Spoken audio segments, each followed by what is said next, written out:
Good morning po sa lahat. Isa pang liyugto na ating daily Bible blessings. Pamagat po na ating aralin ngayong umaga ay ang panis na Kristiyano.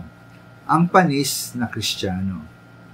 Halimbawa po may isang tao dahil sa paghihinayang ay pilit niyang kinain ng isang panis na ulam. Kaya talagang masama ng lasa.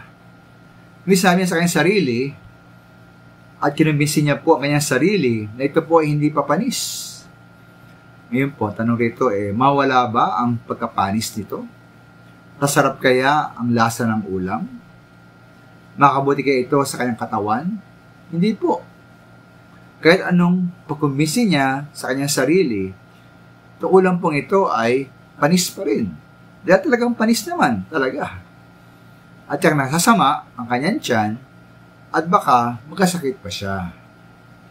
Para po sa akin ito po ay hawig sa isang Kristiyano na siya kumbinsido na siya daw ay ligtas, siya raw ay anak ng Diyos, siya raw po ay patungo sa langit. Ngunit, kung tignan mo po ang kanyang buhay, ito'y totoong panis sa spiritual. Hindi siya nagbabasa ng Biblia, bira manalangin, hindi nanambahan, walang fellowship sa kapatiran, walang bahagi sa gawain ng Panginoon. Dito tumutulong sa mga kawawa. At siya po'y makasarili pa, na umuhay pa sa bisyo at kasalanan. Talagang panis po ang kanyang buhay spiritual.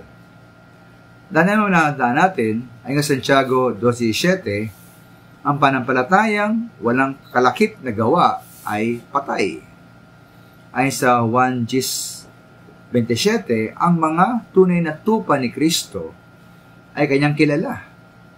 At sila po ay nakikinig sa Panginoong Yesus at sumusunod sa Kanya.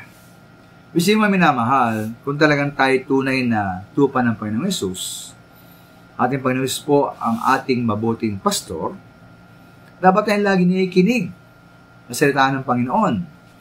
Kasama na rito ang pagbabasa, pag-aaral, pagbulay-bulay na kanyang salita. At dapat natin itong sinusunod at ipinamumuhay.